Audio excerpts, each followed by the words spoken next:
Welcome friend, युक्ति IAS पर आप सभी लोगों का स्वागत है। आज 27 फरवरी पर आप सभी लोगों का स्वागत है। आज 27 फरवरी है तो दैनिक जागरण के राष्ट्रीय संस्करण न्यूज़पेपर में पीटी, मेंस और इंटरव्यू और कौन कौन से न्यूज़ को कवर किया गया है उस पर हम लोग चर्चा करेंगे, ताकि यूपीएससी और स्टेट पीसीएस एस्पिरेंट के लिए चीज़ों को कवर किया जा सके। साथ ही साथ जितने भी गवर्नमेंट कॉम्पिटिटिव एग्जाम है उसके पीटी फैक्ट को कवर किया जा सके, इस पर हम लोग विशेष रूप से चर्चा करेंगे। आगे बढ़ने से पहले युक्ति आईएएस का यूट्यूब चैनल आप जरूर शेयर कीजिए, सब्सक्राइब कीजिए और कमेंट सेक्शन में महत्वपूर्ण पीटी फैक्ट प्रश्न पूछे जाते हैं उसका जवाब दीजिए। साथ ही साथ इसके साथ आप युक्ति आईएएस का ऐप डाउनलोड कर सकते हैं। ऐप आप कहां से डाउनलोड कर सकते हैं? या तो गूगल प्ले स्टोर से डाउनलोड कर सकते हैं या एप्पल स्टोर से डाउनलोड कर सकते हैं। आपका पास जो भी वर्जन का मोबाइल हो उससे यूज कर सकते हैं। ऐप पर 2 ग्रुप बना हुआ है, उस पर आप शेयर कर सकते हैं, जिसमें कम्युनिकेशन ग्रुप एक बना हुआ है, एक दैनिक जागरण न्यूज़पेपर एनालिसिस का पेड ग्रुप बना हुआ है। तो दैनिक जागरण से रिलेटेड जो भी चीज़ें वहाँ शेयर कर सकते हैं। इसका की नोट्स प्राप्त करना है तो आपको क्या करना है, ऐप के कम्युनिकेशन आपको दैनिक जागरण की नोट्स का पैक परचेज करना होता है। और जो टॉपिक पहले कराई जा चुकी है तो ध्यान रखिएगा, उसको रिवाइज आप लोग करते रहिए। जब भी नया टॉपिक आएगा उससे संबंधित की नोट्स अपडेट हो जाएगा, इसलिए जो स्टूडेंट रेगुलर कर रहे हैं उनको पता है। चलिए अब हम लोग क्या करेंगे, आगे बात करेंगे तो दिल्ली सरकार की जो आबकारी नीति थी उसके संदर्भ हम लोग पहले भी बात कर चुके हैं। तो क्या करना है, इसके आबकारी नीति के प्रीवियस वीडियो को देख लेना है। क्या थी आबकारी नीति? शराबबंदी से, शराब से संबंधित जो नीतियां थी किस प्रकार से परिवर्तित हुआ था, उसमें क्या मामला था, आपको उससे संबंधित मनीष सिसोदिया जी का क्या योगदान, क्या उसमें सहभागिता था, सभी पर चर्चा की जा चुकी है।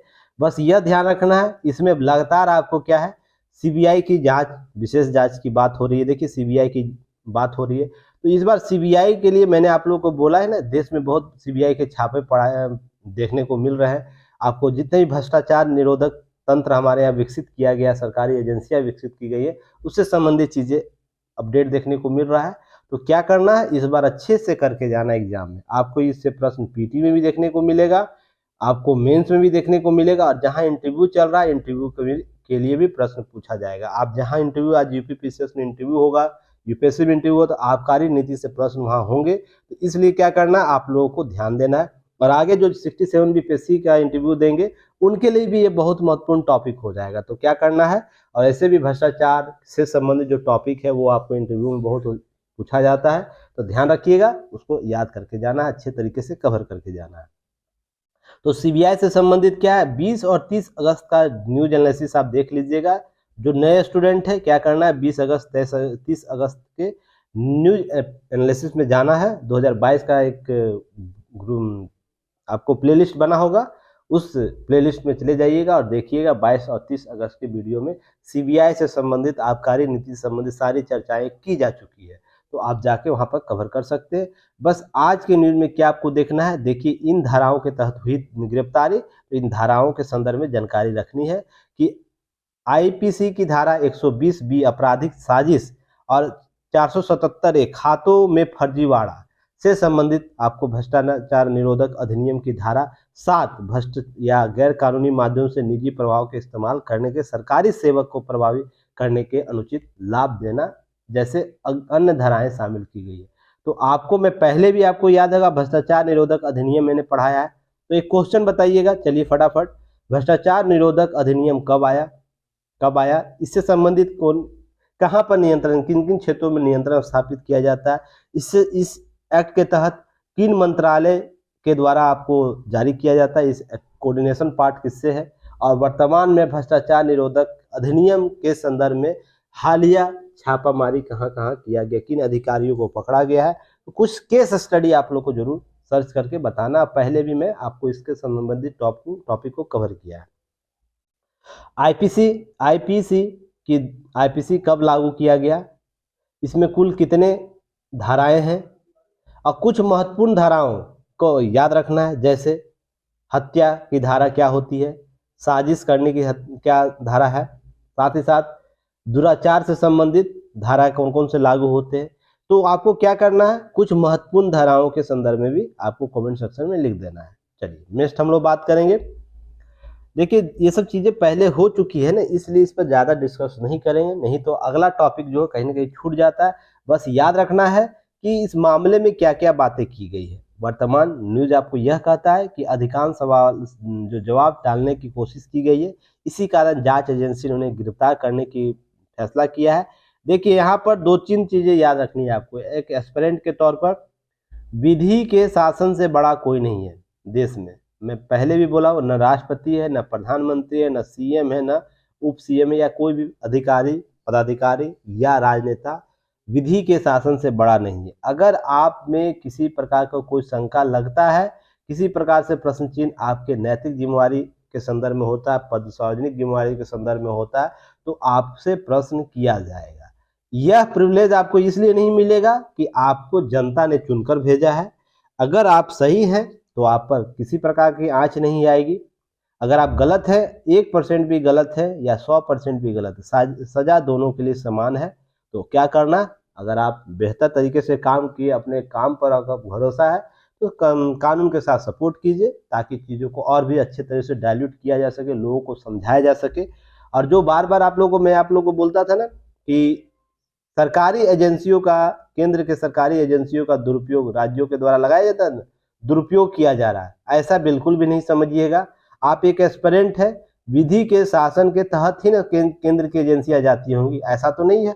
हाँ, अवसर के संदर्भ में प्रश्न चिन्ह किया जा सकता है, अवसर देखा जा सकता है कि नहीं ये गलत है या सही है, पर ध्यान यह रखना है कि जो भी एजेंसियां काम कर रही है अपने संवैधानिक मान्यताओं के संदर्भ में ही काम कर रही है, कानून जो अधिकार दिए गए हैं उसी के तहत काम कर रहे हैं। और मैं इस पर पहले भी एक बार चर्चा कर चुका हूं, तो इस सब चीज़ों पर ध्यान नहीं देना है कि नहीं क्या सही है क्या गलत है। आपको एक तरफी नजरिया नहीं रखना है, वेट एंड वॉच करना है। जब तक सीबीआई की जांच पूरी ना हो जाए, न्यायालय का मामला ना आ जाए, तब तक आप निर्णय पर मत पहुंचिएगा। एक एस्पिरेंट के तौर पर आप राजनीतिक विश्लेषक नहीं है, इसलिए थोड़ा सा वेट एंड वॉच करना, अति उत्साही में नहीं आ जाना है, ठीक ना। अब यहाँ 12% सीबीआई के अनुसार क्या था, 12% आधा यानी 6% कमीशन की बात की गई थी। होलसेलर के लिए कमीशन की बात होती है ना, 12% का लाभ का जिक्र था, जिसमें क्या है 12% में आधा 6% कमीशन क्या था, नगद आम आदमी पार्टी के पास जाता था, ऐसा सीबीआई का दावा है। तो ये कितना सही है कितना गलत है, क्या किया जाएगा, जांच प्रक्रिया रिमांड में आएंगे उसके बाद होगा।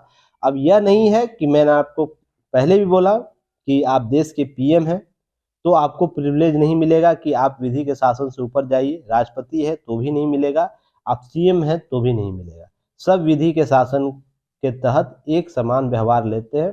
एक अदना सा अधिकारी भी इस प्रकार का अगर भ्रष्टाचार निरोधक गतिविधि में पाया जाएगा तो उसके लिए भी वही सजा का प्रावधान है और आपके लिए भी वही है। बस ध्यान यही रखना है कि क्या करना है, थोड़ा सा कोऑर्डिनेट, वेट एंड वॉच और खुद को संतुलित रखना है। चलिए नेक्स्ट बात करेंगे।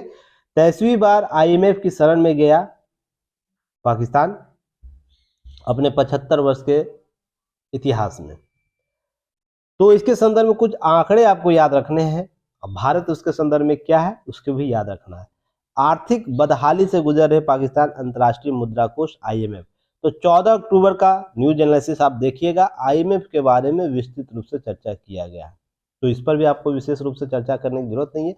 जो पुराने स्टूडेंट है अपने 14 अक्टूबर के की नोट्स को पलट के देखिएगा, आपको आईएमएफ के बारे में विस्तृत जानकारी मिल जाएगी। आईएमएफ क्या है, आईएमएफ की संरचना कैसी है, आईएमएफ किस रूप से काम करता है, आईएमएफ के आगे गतिविधि क्या, भारत का योगदान क्या, विश्व का योगदान क्या, सभी पर चर्चा की जा चुकी है।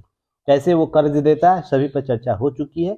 अब याद रखिएगा 6.5 अरब डॉलर के बेल आउट पैकेज के तहत 1 अरब डॉलर जारी करने के लिए पाक सरकार नीतिगत ब्याज दर 200 आधार अंकों में वृद्धि करने पर सहमत हो गई। तो सोच के देखिए 200 आधार अंक में वृद्धि होगी और भी चीजें बढ़ोतरी होगी, वहां पर ध्यान रखिएगा। वर्ष 1958 से ही आईएमएफ बेल आउट पैकेज के आदी हो चुके हैं। पाक के पास अंतर्राष्ट्रीय एजेंसी के शर्त मानने के अलावा कोई और दूसरा रास्ता नहीं बचा है। ध्यान रखिएगा बेल आउट पैकेज उस संदर्भ में जारी किया जाता है जब देश में है ना स्थितियां बहुत बद से बदतर हो जाती है। उसका जो विनिमय दर है ना, विनिमय जो आदान प्रदान आयात निर्यात करने के लिए जो निश्चित राशि है वो भी समाप्त होने के कगार पर होता है। तो कुछ बेल आउट पैकेज जारी किया जाता है, आईएमएफ के द्वारा सहयोग किया जाता है। तो सहयोग तभी किया जाएगा जब इसकी शर्तों को मानेगा, और शर्तों में कोई कंडीशनल नहीं होता। अगर आप 10 शर्त दिया है तो 10 में से 10 आपको वो शर्त माननी होगी। कंडीशन यही है कि जो भी शर्त निर्धारित किया जाएगा आईएमएफ के द्वारा तो ही बेल आउट पैकेज क्या किया जाएगा, जारी किया जाएगा। ध्यान रखिएगा। तो बेल आउट पैकेज वो कहलाता जो एक मुश्त में राशि जारी करेगा आईएमएफ अपने नीतिगत शर्तों के साथ, ठीक है ना। तो याद रखना है। चलिए इसी के संदर्भ में याद रखिएगा, स्वतंत्रता के 75 वर्ष के दौरान पाकिस्तान बेल आउट पैकेज के लिए लगभग 23 बार आईएमएफ को गुहार लगा चुका है। सोच के देखिएगा कोई देश कितना करप्ट हो सकता है, इसका उदाहरण आप देखिएगा। आईएमएफ के पास बेल आउट लेने का मतलब है, या किसी देश के पास लगातार कर्ज मांगने का मतलब है कि आप नीतिगत फैसले को बेहतर तरीके से उपयोग नहीं कर रहे हैं। उस पर आप कल भी मैंने आपको छूट प्रबंधन की बात किया था, जो लास्ट जो सैटरडे का वीडियो था उसमें भी बात की गई थी। छूट प्रबंधन, कर्ज प्रबंधन के बारे में बात की गई थी। इसका मतलब आप नीतिगत निर्णयों को सही तरीके से नहीं ले रहे, तभी तो आप बार बार आईएमएफ के पास जा रहे हैं और आईएमएफ अपने शर्तों के अनुसार बेल आउट देगा। तो ध्यान रखना, इस बार स्थिति बद से बदतर हो गया और पाकिस्तान के पास ऐसी कोई स्थिति नहीं बची है जहां पर उसे इसके अलावा कोई और दूसरा रास्ता, अब चीन भी उसका साथ तभी देगा। ध्यान रखिएगा, जब वो, अब मान लीजिए चीन आप हमेशा पैसा तभी देता है जब उसके पास इस प्रकार से चुकाने के लिए स्टेटस हो। आप ध्यान रखिएगा, कुछ मदद कर सकता है पर किसी देश को इस स्थिति से बाहर निकालने के लिए आईएमएफ ही एकमात्र रास्ता दिखा आपको। उसके बेल आउट पैकेज के संदर्भ में देखा जाए, धीरे धीरे वो देगा, उसके बाद विश्वास जगेगा उस देश में, अन्य राष्ट्र की कंपनियां क्या करेगी, वहां इन्वेस्ट करेगी, तो ही जाके आप सही रास्ते पाएंगे। तो ध्यान रखिएगा, उसका चीन जो भाई बनता था, चीन भी उससे कहीं ना कहीं पीछे है। अब आप लगातार देखते होंगे ये सब चीजें। अब स्टेट ऑफ पाकिस्तान पीएसबी के पूर्व डिप्टी गवर्नर मुर्तजा सैयद का बयान आप याद रखिएगा। वो क्या बोल रहे हैं, पड़ोसी देश जो भारत है केवल 7 बार फंड के लिए यानी आईएमएफ के पास गया है, अर्थात हम लोग बेल आउट पैकेज लेने के लिए। यह 1991 के बाद की स्थिति है, जो 1991 से पहले हम लोग आईएमएफ के पास पैसे मांगे हैं अपने बेहतर प्रबंधन के लिए, आर्थिक नीतियों को बेहतर करने के लिए केवल 7 बार। तो यहाँ से पीटी फैक्ट आपको पूछा जा सकता है, तो ध्यान रखिएगा। और एक चीज, 1991 के बाद वर्तमान तक, अभी तक जो मनमोहन सरकार के द्वारा, मनमोहन जी के जो सुधार किए गए थे, आर्थिक सुधार, उसके बाद अभी तक हम लोगों ने आईएमएफ का दरवाजा नहीं खटखटाया है कि हमको क्या करना है, कर्ज दो। क्यों कर्ज दो भाई, हमको आर्थिक नीति ठीक करनी है देश की, क्योंकि यहाँ पर हमारे पास जो डॉलर मूल्य है, जो विदेशी मुद्रा भंडार कम हो गया है, या हमारे आयात निर्यात का मात्रा कम हो गया, जिसको हमको मैनेज करना है और हम आर्थिक स्थिति को सही करें। 91 के बाद हम लोग नहीं गए हैं, हम लोग 91 से पहले गए थे, जहाँ पर शर्त के अनुसार रखा गया था ना, देखे ना, उदारीकरण लाया गया। वो डायरेक्ट बोलेगा आईएमएफ, अगर हमसे पैसा लेना है तो देश में क्या करो, उदारीकरण लाओ। उदारीकरण लाओ तो उदारीकरण के लिए क्या करें, पूंजीपतियों को बल दो। पूंजीपतियों के लिए क्या करना है, टैक्स को स्लैब को ठीक करो, टैक्स स्लैब ठीक करो, ये सब बातें करेगा। तो ये सब चीजें हम लोग किए थे उस समय भी, वर्तमान में पाकिस्तान करेगा। ध्यान रखिएगा, इससे पहले वो 23 बार कर चुका है, ठीक ना। तो यहां से एक प्रश्न बताना है आपको, भारत का उदारीकरण जो 1991 का नीति था, इस बार बीपीएससी से इस बार प्रश्न भी पूछा गया है ना। 1991-92 का नीति, 92-93 का कॉन्सेप्ट था। तो आपको ये बताना 1991 की नीति क्या है, उसमें कौन कौन से सुधार किए गए थे, कुछ मानक तत्व आपको शामिल किए गए थे जहां पर सुधार हुए थे। तो 1991 की सुधार नीति भारत में कैसे प्रगति लाई है, ये प्रश्न आपको बार बार पूछा जाता है। तो थोड़ा सा इसके संदर्भ में आपको 150 शब्दों में लिख कर क्या करना है, ग्रुप में शेयर कर देना है। ये ऐप के ग्रुप में, दैनिक जागरण न्यूज़पेपर एनालिसिस, या तो कम्युनिकेशन ग्रुप में क्या करना है, 1951 के बाद भारत में, उदारीकरण के बाद भारत में किस प्रकार के बदलाव के अंश देखे गए हैं, क्वेश्चन ये होगा। तो आप इसका आंसर लिख के भेजिएगा ताकि चीज़ों को कवर किया जा सके। अब देखिए, मैं आप लोगों को बार बार बोलता हूँ, क्या बोलता हूँ कि आप मन की बात को सुनिए, उसमें कुछ टर्मोलॉजी यूज किया जाता है, एक एस्पिरेंट के तौर पर आपको जरूर सुननी चाहिए। क्यों, क्योंकि कुछ है ना पॉइंट को वहां पर जिक्र प्रधानमंत्री के द्वारा किया जाए। जब सरकार का प्रमुख व्यक्ति अगर किसी पॉइंट के बारे में बात कर रहा है ना, उसके बारे में आपकी जानकारी होनी चाहिए, वहां से प्रश्न क्रिएट हो सकता है। इसलिए बुद्धिमान बने, सजग बने, ठीक ना। बहुत से प्रश्न पहले भी गेस किए जा सकते हैं, बस ध्यान ये रखना कौन स्टूडेंट कितना एक्टिव रूप से काम कर रहा है, यह सबसे इंपॉर्टेंट पार्ट हो जाता है। तो इसके लिए क्या करना है, 98वीं कड़ी जो मन की बात जो की गई थी, उसमें कुछ बातें की गई। देखिए, भारतीय खिलौने के संदर्भ में बात की गई थी, पारंपरिक खेलों के प्रोत्साहन की बात की गई है ना। और इस पर मैंने पहले भी आप लोगों को न्यूज एनालिसिस कर चुका हूं कि भारतीय खिलौनों को कैसे इंफ्रास्ट्रक्चर उसके लिए डेवलप करना चाहिए, कैसे हम चीनी उत्पादों को कम करने के लिए सब काम कर सकते हैं। तो आपको इस बार स्टोरी टेलिंग के की भारतीय विधाओं की बात की, जिससे प्रसिद्धि से दूर दूर तक पहुंच रहे लोग, ये सब चीज़ें जानकारी होनी चाहिए। ई संजीवनी ऐप के बारे में कहा उन्होंने, टेली के जो कंसल्टेशन के करने वालों की संख्या 10 करोड़ आंकड़े पार कर गई है। तो ई संजीवनी के बारे में आप लोग को किस दिन चर्चा है, 11 सितंबर के में चर्चा है, तो आपको वीडियो देख लेना है। ई संजीवनी क्या है, सभी चीज़ें चर्चा हो चुकी है, और नहीं है तो भी सर्च करके चेक करना है, ठीक है।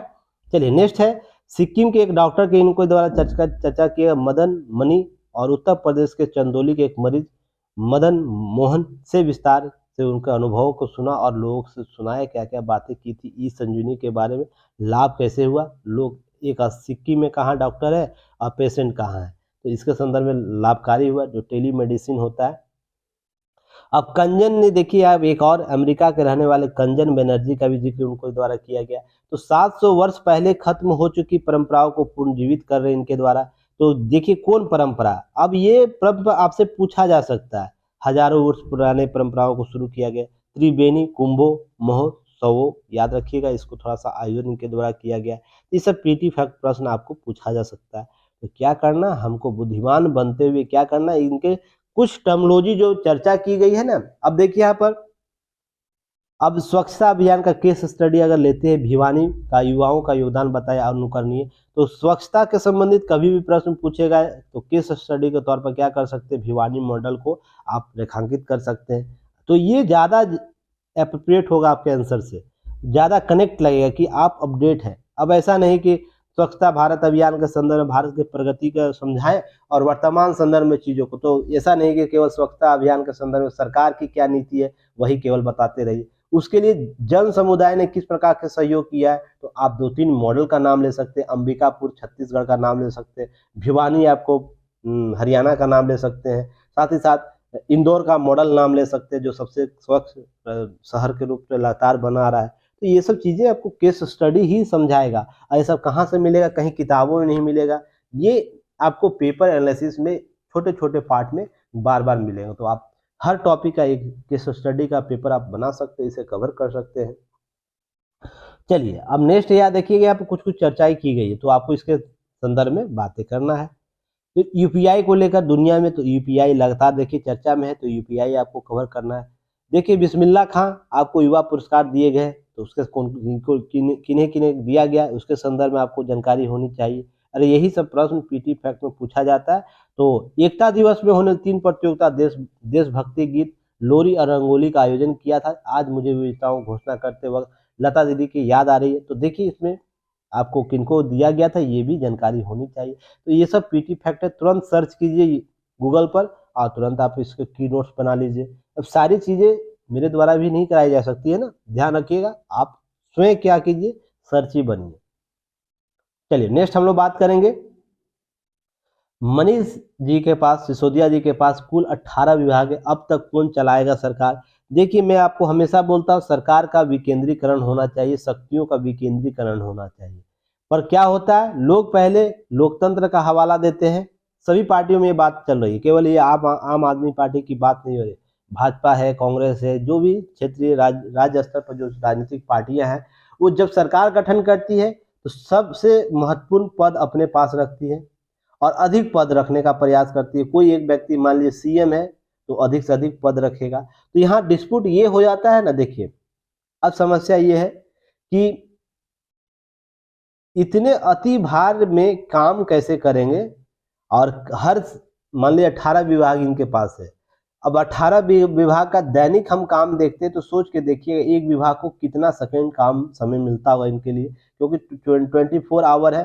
24 आवर में हम 8 घंटे सोने का ही निकाल देते हैं, 2 घंटे और भी हम अतिरिक्त निकाल देते हैं इनके व्यक्तिगत कार्य गतिविधि के लिए, और भी हम लोग चीजें कर देते हैं, 10 से 12 घंटा बचता है काम वर्क करने के लिए। तो अब 10 ड्यूटी आवर ये कितना करते होंगे सोच के देखिएगा। अगर 9 बजे भी ऑफिस जा रहे सीएम अपना ऑफिस जा रहे, जो डिप्टी सीएम अपना ऑफिस जाते होंगे 9 बजे भी, और 4 बजे 5 बजे भी वर्क करते, तो कितना घंटे में कितना लोग विभागों से मिलते होंगे, कार मॉनिटरिंग होगा। तो देखिए मॉनिटरिंग के स्तर पर आपको यहाँ पर दिक्कत देखने को मिल जाएगा, इसलिए विभागों में विवाद क्रिएट हो जाता है।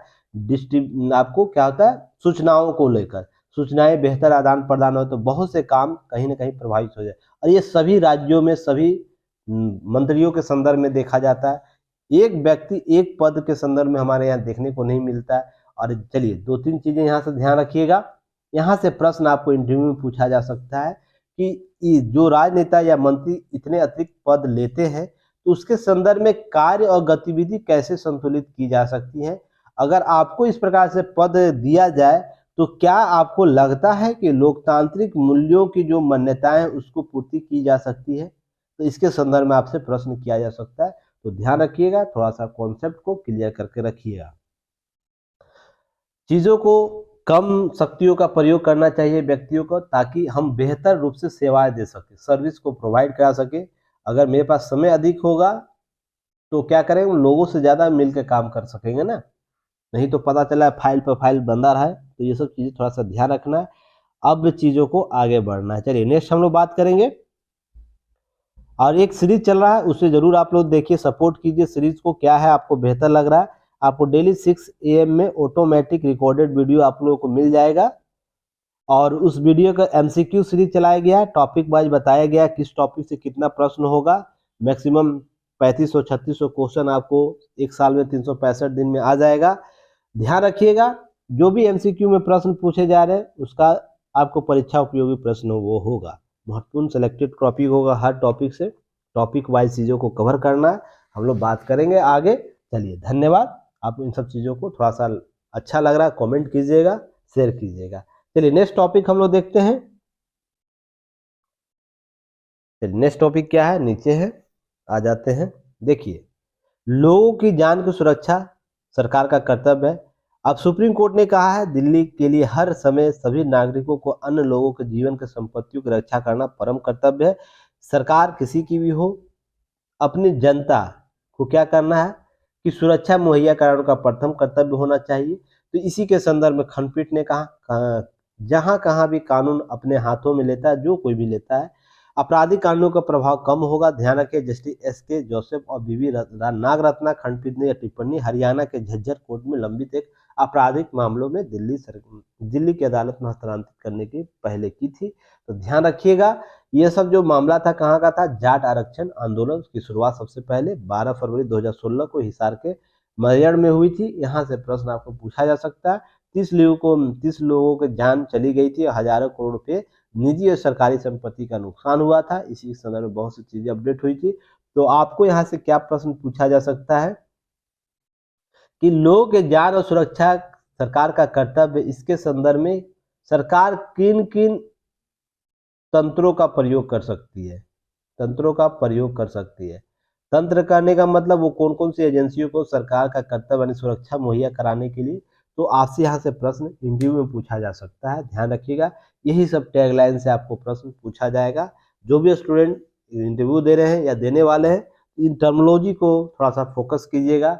सुरक्षा के तंत्र क्या है, तो हमारे पास बहुत सी सुरक्षा नागरिकों सुरक्षा के लिए है। एक सरहद पर है और एक अंदर पुलिस बल है।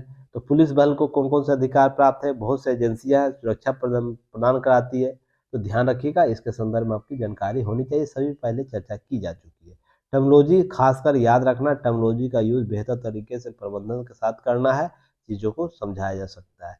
देखिए, आहत होती संसदीय गरिमा, हृदयानंद दीक्षित जी द्वारा, जो आपको यूपी के विधानसभा पूर्व अध्यक्ष रह चुके, इनका लेख बार बार आता है। बहुत बेहतर तरीके से इनके द्वारा चीज़ों को समझाया जाता है। तो आपको क्या करना है, हालांकि मैं पहले भी आपको संसदीय गरिमा के संदर्भ में न्यूज एनालिसिस कर चुका हूं, जहां तक मुझे याद है, आप लोग भी उसे रिवाइज कीजिएगा। यहाँ पर तो कुछ चीजें बातें की गई, उनको हम लोग देखेंगे। संसद संवैधानिक जनतंत्र का शीर्ष मंच कहलाता है, लेकिन संसद की प्रतिष्ठा और गरिमा संकट में है। लगातार आपको देखने को मिलता होगा व्यक्ति विशेष के प्रति नफरत आपको संसदीय नफरत के तौर पर देखने को मिल रहा है। इस प्रकार से प्रश्न आपको पूछे जा सकते हैं। खास व्यक्ति, अब वो किसी भी व्यक्ति विशेष, हालिया घटनाक्रम आप देख सकते हैं, किसी एक व्यक्ति के विरोध में पूरा संसदीय तंत्र को न चलाना कहीं ना कहीं युक्ति युक्त नहीं लगता है। संवैधानिक जनतंत्र का शीर्ष मंच को कहीं ना कहीं उसके मर्यादा और प्रतिष्ठा के गरिमा को धूमिल करता है। तो इसी पर बातें की जाएगी। लोकसभा में आपत्तिजनक टिप्पणियां पुनः पुष्ट हुआ। उन्होंने प्रधानमंत्री नरेंद्र मोदी को अपने अनर्गल आरोप लगाए, पद पर आरोप लगाए हैं। तो ध्यान रखिएगा, ये सब चीजें आपको प्रश्न पूछा जा सकता है। असंसदीय अंश कार्रवाई कर निकलवा दिए गए थे ओम बिरला के द्वारा। तो केंद्रीय मंत्री प्रहलाद जोशी ने भाषण के आपत्तिजनक अंश निकालने के लिए लोकसभा अध्यक्ष को पत्र लिखा था। तो ध्यान रखिएगा, ये सब चीजें आपको ध्यान रखना है, ताकि चीजों को किस प्रकार से चीजें बदली है उसको ध्यान रखिए। अध्यक्ष सभापति का आसन सर्वोच्च होता है। कार्य संचालन नियम के अनुसार अध्यक्ष के द्वारा होता है और संसदीय नियमावली 353 के तहत सदन के आरोप लगाने पर अध्यक्ष और संबंधित व्यक्ति को, याद रखिएगा, को सूचना देना अनिवार्य होता है। इस मामले में उन्हें क्या है, अध्यक्ष और पीएम की सूचना देनी चाहिए। कांग्रेस के अन्य सांसद विरुद्ध भी विशेषाधिकार भंग करने की नोटिस विचारणीय है। आपको पहले भी न्यूज एनालिसिस किया गया था। लोकसभा के अध्यक्ष का कार्य शक्ति क्या है, वो किस शक्तियों का प्रयोग संसद में करता है, सभापति किन शक्तियों का प्रयोग करता है। ऐसा नहीं कि पहली बार मैं आप लोगों को ये सब चीजें एनालिसिस कर रहा हूँ। जो लोग पहले से कवर कर रहे हैं वो देखिएगा आप। इसलिए मैं बोलता हूँ प्रीवियस वीडियो है उसको एक बार रिवाइज कर लीजिए, ठीक ना, कि सारे टॉपिक को आप लोग बेहतर तरीके से कवर कर सके। थोड़ा सा इन सब चीजों को ध्यान में रखना है। अब बेल आउट ये सब नारेबाजी किया गया था, कहीं ना कहीं अशोभनीय संसदीय गरिमा को चोट पहुंचती है। प्रधानमंत्री राजीव गांधी के समय सरकारी प्रस्ताव के माध्यम 63 सांसदों को निलंबन किया गया था। आज केवल विशेषाधिकार नोटिस पर ही कांग्रेस पीठासीन अधिकारियों सरकारों को आक्रामक हो जा रही है। अगर हम तुलनात्मक अध्ययन करें तो आप इससे स्थिति समझ सकते हैं कि 63 सांसदों को निलंबित किया गया था राजीव गांधी के कार्यकाल में, और वर्तमान में केवल विशेषाधिकार नोटिस ही जारी कर दिया जा रहा है कांग्रेस पर। तो क्या हो रहा है कि आक्रामक नीति अपना लिया जा रहा है। लोग अनाप शनाप बोलना शुरू कर दे रहे हैं। उनको ये भी नहीं पता है कि हम किस संसदीय लोकतंत्र का क्या कहते आचरण कर रहे हैं, इनको ये भी नहीं पता है। तो कहीं ना कहीं ये प्रश्न चिन्ह खड़ा करता है हमें जनता के मन में कि हम किन लोगों को चुनकर भेज रहे हैं। मैं हमेशा बोलता हूं वाद प्रतिवाद और संवाद का कॉन्सेप्ट होना चाहिए। संसद हमेशा आपको वाद और प्रतिवाद का होना चाहिए। क्या होना चाहिए, वहां पर बातों विचारों को रखना चाहिए और उसके बाद हम एक बेहतर निर्णय ले सके, इस कॉन्सेप्ट में होना चाहिए। वहाँ अखाड़ा नहीं बनाना चाहिए, व्यक्तिगत अखाड़ा। ये चीजें आपको लगातार देखने को मिल रही होगी। अब देखिए, संसदीय पद्धति और प्रक्रिया में तत्कालीन जो प्रधानमंत्री थे मनमोहन सिंह द्वारा लिखी भूमिका पठनीय है। संसद में अनुशासनहीनता और अव्यवस्था मर्यादा छीन होती है। नागरिकों में लोकतांत्रिक संस्थाओं के प्रति सम्मान का भाव जरूरी है। आवश्यक है कि संसद लोगों की दृष्टि से अधिकाधिक विश्वसनीयता बनाए रखने के लिए काम किया। मैं लगातार आप लोगों को बोलता, इस प्रकार की गतिविधि से लोकतंत्र का जो मानक है ना, वो कहीं ना कहीं धूमिल होता है जनता के नजर में। लोगों को लोकतंत्र से कहीं विश्वास होता है। इसलिए तो चुनाव में क्या होता है, अधिक से अधिक लोगों का पार्टिसिपेशन नहीं होता है। तो ये ध्यान रखने वाली बात है, सभी एक दूसरे से कनेक्ट है, जो पहले बताई गई है। थोड़ा सा ध्यान ये रखना है, अपडेट रखना, अपने को खुद को एक्टिव रखना, चीज जहां से उभर रही है वहां की चीजों को लगातार समझते चलना, समझाते चलना है। अब संसद के अनुच्छेद 105 के 1 और 2 के माध्यम से परिपूर्ण वाक और स्वतंत्रता का अधिकार, किंतु वाक और स्वतंत्रता का अर्थ हंगामा और शोर मचाने की स्वतंत्रता नहीं है। मैंने आपको हेट स्पीच के कॉन्सेप्ट में ये चीजें बताया है। मौलिक अधिकार क्या होते हैं और जो सांसदों और विधायकों को जो अधिकार दिए गए, मौलिक अधिकार था वाक और व्यक्तिगत स्वतंत्रता संसद में 105 के 1 और 2 में, तो वो क्या है, दोनों के बीच में पहले भी कवर किया हो। तो आप लोग जो पुराने स्टूडेंट हैं उनको पता होगा। नए स्टूडेंट को क्या करना है, प्रीवियस वीडियो देखना है वाक और व्यक्ति की स्वतंत्रता से, या तो आपको क्या करना, आप पैकेज है दैनिक जागरण न्यूज एनालिसिस का, वहां से पीडीएफ प्राप्त कर सकते हैं। आपको वहां भी देखने को मिल जाएगा। सारे पीडीएफ में आप इन सब चीजों को कवर कर सकते हैं। ऐसा कोई भी न्यूज एनालिसिस अभी नहीं है जो प्रीवियस में नहीं चलाया जा सका है। देखिएगा, नवंबर से कर रहा, अगस्त से लेकर दिसंबर तक जितने न्यूज एनालिसिस कराए गए हैं, ध्यान रखिएगा उसका रिपीटेशन अभी मार्च तक होगा। मैं आपको बार बार बोल रहा हूं। तो क्या करना, अगस्त से दिसंबर तक बेहतर तरीके से चीजों को कवर कर लेना है। वही चीज आपको बार बार रिपीट होगी, क्योंकि सारे जो भी पार्ट है उस पर कवर हो चुका है। तो इसलिए ज्यादा अतिवादी नहीं बनना है, केवल जो चीजें हैं जितना उसी को ठोस मजबूत करना है। अब वाक एवं व्यक्ति स्वतंत्रता हेट स्पीच पूछे तो देखिए आपको पहले ही कराया गया। कमेंट सेक्शन में लिख के बोलिएगा हाँ कराया या नहीं कराया, जो रेगुलर देख रहे हैं। तो आप लोग कमेंट भी नहीं करते, बस क्या हम बोलूं आप लोग को। अब लोकसभा महासचिव रहे सीके जैन ने all India conference of presiding officer पुस्तक में यूरोपियन विद्वान वाल्टर लिपमैन के उद्धृत किया है कि उच्च पदस्थ लोग संस्थाओं का संचालक और प्रशासक मात्र नहीं होते, वे राष्ट्रीय आदर्शों विश्वासों के अभिलाषाओं के संरक्षक भी होते। मैंने आप लोगों को पहले भी इस कोटेशन को बार बार यूज किया है कि जितना बड़ा पद उतनी जिम्मेवारी आपको होनी चाहिए, उतनी ही कर्तव्य निष्ठा नैतिक आपका होना चाहिए, दायित्व अधिक होना चाहिए। मौलिक कर्तव्य से अधिक, मौलिक अधिकार से अधिक मौलिक कर्तव्य पर जो बल देगा वही अक्षुण्ण रहेगा, अर्थात बेहतर कार्य करने का प्रयास करेगा और संवैधानिक संस्थाएं क्या व्यक्ति विशेष समाज भी संतुलित होगा। मैं बार बार ये बातें बोलता हूँ ना, तो आप लोग ध्यान रखिएगा, ये कॉन्सेप्ट कहीं ना कहीं है, उसी के संदर्भ में बातें करता हूँ। हालांकि उसमें नाम नहीं लेता हूँ, रीजन इसके पीछे कि आप लोग सामनागी की तरह तैयारी कर रहे हैं ना, हर जगह इसका नाम नहीं लिया जा सकता है। अब जो PSIR का स्टूडेंट होगा वो जरूर नाम लेगा, लोक प्रशासन का जो स्टूडेंट होगा वाटर लिपमैन का नाम, लिपि लेमैन का नाम लेगा, पर एक सामनाज्ञ स्टूडेंट के तौर पर आपको कॉन्सेप्ट याद होना चाहिए, ठीक है ना। तो ध्यान रखना है सब चीजों को, ये बार बार मैं रिपीट करता हूँ। अब देखिए यहाँ पर 2001 में राष्ट्रपति जो और राज्यपाल के अभिभाषणों के बाधा न डालने में निश्चय किया गया था कि सभी लोग, मैंने लास्ट वीडियो में कवर किया था ना, 2001 में एक कॉन्सेप्ट लाया गया था भारतीय लोकतंत्र में, क्या करना है, राष्ट्रपति का जो अभिभाषण होगा उस पर विरोध प्रदर्शन नहीं करना, उस पर हंगामा नहीं करना, क्योंकि संवैधानिक प्रमुख का अगर बातें की जा रही, उनको थोड़ा सा लोकतांत्रिक मान्यताओं के संदर्भ में आपको मान्यताएं देनी होगी, इज्जत देनी होगी, ताकि देश विदेश के लोग भी इसको बेहतर लोकतंत्र के रूप में देख सकते। अगर आप किसी वाद और संवाद के संदर्भ में, मान लीजिए कोई विधेयक आ रहा है, वहां पर वाद और संवाद कीजिए, कोई इशू नहीं है, पर जब राष्ट्रपति का अभिभाषण होता है, ये किसी भी पार्टी के संदर्भ में कहा जा सकता है ना, आज भाजपा है, कल कांग्रेस आएगी, कोई और आएगा, कोई और आएगा, हमारे लोकतंत्र का तो यही उदाहरण बेहतर है। सभी पार्टियां जो बेहतर काम करें उनको अवसर मिलता है, तो उनके राष्ट्रपति जब आएंगे तो विपक्ष वाले हंगामे करेंगे। तो 2001 में क्या हुआ था, राष्ट्रपति के और राज्यपाल के अभिभाषणों के संदर्भ में निश्चय किया गया था, अध्यक्ष, मुख्यमंत्री और मुख्य सचेतकों के बैठक में लिया गया था, पर ऐसा नहीं हो रहा है कि हमको थोड़ा सा इस पर संयम बरतना है, ये चीजें आपको ध्यान रखना है। लोकसभा स्वर्ण जयंती अधिवेशन 1997 सर्वसम्मति प्रस्ताव पारित हुआ था कि सभा के कार्य ध्यान रखिए, सभा के कार्य संचालन संबंधी पीठासीन अधिकारियों के निर्देश अनुपालन द्वारा संसद की प्रतिष्ठा, रक्षण और संवर्धन किया जाएगा। तो जो भी किया गया है पहले, वर्तमान में क्या वो लागू हो रहा है, नहीं लागू हो रहा है, उस पर अमल किया जा रहा नहीं, ये बहुत बड़ा प्रश्न चिन्ह खड़ा करता है। और आपसे यहीं से प्रश्न पूछा जाएगा, संसदीय लोकतंत्र के बारे में पूछा जाएगा, इसमें जनता का विश्वास कैसे धूमिल हो रहा है, यहाँ से टॉपिक प्रश्न पूछे, अध्यक्ष सभापति के अधिकार क्या है, यहाँ से प्रश्न पूछा जा सकता है। कितने अधिकार पहले क्या थे, वर्तमान में क्या थे, लोकतांत्रिक मान्यताएं कैसे बदली है, जो सामाजिक दायित्व था अब व्यक्तिगत दायित्व तक कैसे निर्भर हो गया, व्यक्ति विशेष को कैसे आप प्रश्न चिन्ह खड़ा कर सकते हैं। वो केंद्र में नहीं, राज्यों में ही, हाल में यूपी में आप देखे होंगे CM के द्वारा और अखिलेश जी के द्वारा क्या बयानबाजियां की गई थी, आचरण तक का प्रश्न चिन्ह उठा दिया गया था।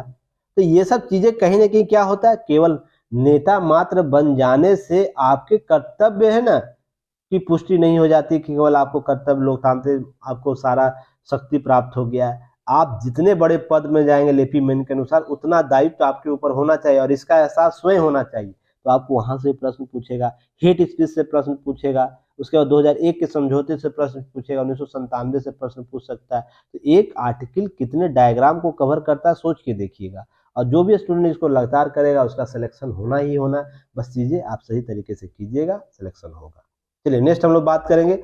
देखिए, क्रांति परिवर्तन लाने वाली प्रौद्योगिकी AI के बारे में लगातार चर्चा हुई है, तो क्या करना है, आपको इसके कॉन्सेप्ट को एक बार देख लेना है, क्या नया बातें की गई है। चैटपीट के बारे में चर्चा की गई, पहले भी हम लोग चर्चा कर चुके हैं, और भी वैश्विक स्थिति को कैसे खींचातान के लिए सांस्कृतिक संघर्ष के दौर में हम तकनीक का प्रयोग कर सकते हैं, तो इसके संदर्भ में बातें की गई है, पहले भी बात हो चुकी है। बस क्या कि अंडरलाइन जो पेपर है इसका स्क्रीनशॉट आपको टेलीग्राम चैनल पर दिया जाता है। तो जो लोग अभी तक टेलीग्राम चैनल से नहीं जुड़े हैं तो क्या करना, आप वहां से युक्ति IAS टाइप कीजिएगा, टेलीग्राम पर जाके हमें पाइएगा वहां पर, या तो क्या करना, डिस्क्रिप्शन बॉक्स या कमेंट सेक्शन बॉक्स में लिंक दिया हुआ है, आप वहां से भी ऐड हो सकते हैं। चलिए, या तो अबाउट में जाइएगा, यूट्यूब हमारा जो चैनल है, यूट्यूब के अबाउट में जाइएगा, अबाउट में आपको लिंक मिला रहेगा टेलीग्राम का, व्हाट्सएप का, कहीं भी आप जुड़ सकते हैं, ऐप का कहीं से जुड़िए, आपको प्राप्त हो जाएगा। चलिए धन्यवाद। आगे हम फिर चर्चा करेंगे। कुछ चीजें हैं, देखिए देश की आर्थिक वृद्धि काफी कमजोर हुई है। जो एमपीसी के सदस्य ने कहा यह देश के बढ़ते कारोबार की जरूरतों के अनुरूप नहीं है। तो देखिए समृद्धि की बात यहाँ क्या किस संदर्भ में की गई। 2023-24 में जो 22-23 में है, मुद्रास्फीति ऊंचे स्तर पर रहेगी लेकिन 23-24 में कमी आएगी। तो श्रम बल, देश में बढ़ते श्रम बल आकांक्षाओं को पूरा करने में दृष्टि से पर्याप्त नहीं है। तो वर्मा जो है आपको क्या है, जो आरबीआई की मौद्रिक नीति समिति है उनके सदस्य जयंत आर वर्मा, मैंने आपको जब इसके मौद्रिक नीति आई तो इनका पिक्चर भी आप लोगों को दिया था, 5 सदस्यीय था। तो चलिए कमेंट सेक्शन में आपको बताना है मौद्रिक नीति समिति में कौन कौन लोग शामिल थे। इस बार जो मौद्रिक नीति जारी की गई आरबीआई के द्वारा ना, उसमें कौन कौन 5 लोग शामिल थे, उनका पिक्चर भी मैंने आपको की नोट्स में दिया है। तो मैं देखना चाहता हूँ कितने लोगों को याद है।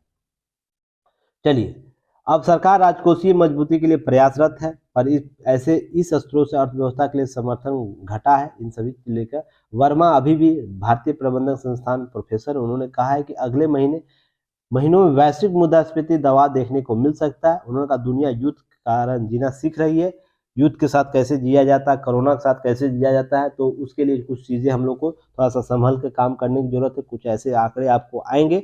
तो आरबीआई ने जताया 6.4% वृद्धि का अनुमान है, लगातार अनुमान रहेगा। और भारत में विश्व क्या है, लगातार सबसे अधिक वृद्धि दर वाले से बढ़ता देश है। तो ये भी आपको आंकड़े याद रखने हैं। कुछ चीज़ें याद रखनी है, जैसे राष्ट्रीय सांख्यिकी कार्यालय के पहले अग्रिम अनुमान के अनुसार 22-23 के सकल घरेलू उत्पाद कितना है, वृद्धि दर 7% रहने का अनुमान है। आर्थिक समीक्षा 22-23 में अगले वित्त वर्ष जीडीपी वृद्धि दर 6% रहने का अनुमान है। तो सभी को एक चार्ट बना लीजिएगा, कौन कितना अनुमान लगाया है भारतीय समृद्धि का, और चार्ट को आपको रखना है, याद करना। इसका पीडीएफ आप शेयर कर सकते हैं, ध्यान रखिएगा। अब एक प्रश्न याद बताइएगा, राष्ट्रीय सांख्यिकी कार्यालय जो है एनएसओ है, किस मंत्रालय के अधीन काम करता है, यह कौन कौन सी रिपोर्ट जारी करता है, ठीक ना। आप इसके बारे में हमको कमेंट सेक्शन में बता दीजिएगा ताकि आपका एनालिसिस किया जा सके कि आप लोग एक्टिव मोड में काम कर रहे हैं। चलिए एक और है, 1.9 अरब डॉलर से चीन करेगा एलएसी पर पासगांव का विकास। तो भारत चीन रिश्ते के संदर्भ में 14 नवंबर 2022 को विस्तृत रूप से चर्चा किया गया है। तो 14 नवंबर का वीडियो जाके आप लोग देखिएगा। आप जो स्टूडेंट पुराने स्टूडेंट है, आप Dainik Jagran news analysis paper 2022 का वीडियो जाके एक प्लेलिस्ट में आपको बना हुआ है, लिस्ट में जाके देख सकते हैं। जो नए स्टूडेंट है, पुराने स्टूडेंट अपने की नोट से देख लेंगे, जो परचेज किए हैं पैकेज को, वो जाके अपने की नोट्स 14 नवंबर के की नोट्स के बाद पलट के देखेंगे। अब पीएम के जो पाकिस्तान के जो पीएम गुलाम कश्मीर ठेकेदार नहीं है, यूके पीएनपी जो बातें कर रहा है, ध्यान रखिए। मानवाधिकार कार्यकर्ता और United Kashmir People's National Party के जो अध्यक्ष है शौकत अली कश्मीरी ने कहा है कि पाकिस्तान के प्रधानमंत्री गुलाम कश्मीर जम्मू कश्मीर के ठेकेदार नहीं है। इसके संदर्भ में ध्यान रखना है। तो ये क्यों कहा जा रहा है, रीजन उसके पीछे आप लोग समझते होंगे कि पाकिस्तान का हालिया स्थिति क्या है, और इस गुलाम कश्मीर जो कहता है उसे ध्यान रखिएगा, ये कहीं ना कहीं भ्रामक स्थिति को पैदा करता है। इसके संदर्भ में अब स्वर उठ रहे हैं, भारतीय क्षेत्र में मिलने के लिए सभी की बातें हो रही हैं। तो ध्यान रखिएगा, इन सब चीज़ों को थोड़ा सा अपडेट रखना है कि कब कहाँ घटना घटा है। जब तक हम लोग है ना, ये बस चर्चा का विषय होगा। तो यहाँ पर 2-3 प्रश्न का उत्तर आपको देना है। कौन कौन से प्रश्न का उत्तर देना है? पहला प्रश्न का उत्तर यह देना है, जो कश्मीर का विभाजन किया गया था वो किस रूप से विभाजन है, अर्थात एलओसी जो है वो किन किन क्षेत्रों में आता है, लाइन ऑफ कंट्रोल जो बात होती है, अक्साई चीन किन क्षेत्रों में आता है, प्लस गुलाम कश्मीर जो आज़ाद कश्मीर का कॉन्सेप्ट वो कहाँ से आता है, अभिन्न अंग इसके समझौता कौन कौन से किया गया, सभी पर चर्चा पहले की जा चुकी है आपको बाय चार्ट के साथ, बाय मैप के साथ। तो उम्मीद करता हूँ सभी चीज़ें आप लोग बताइएगा। चलिए नेक्स्ट है, रूस पर लग रहा है सबसे ज़्यादा वैश्विक प्रतिबंध। तो देखिए अभी तक सबसे युद्ध से पहले जहां रूस पर 2754 प्रतिबंध लगे थे, वहीं अब यह संख्या 14,081 होगी। इसी के साथ अब रूस सबसे अधिक प्रतिबंधों वाला राष्ट्र बन गया है।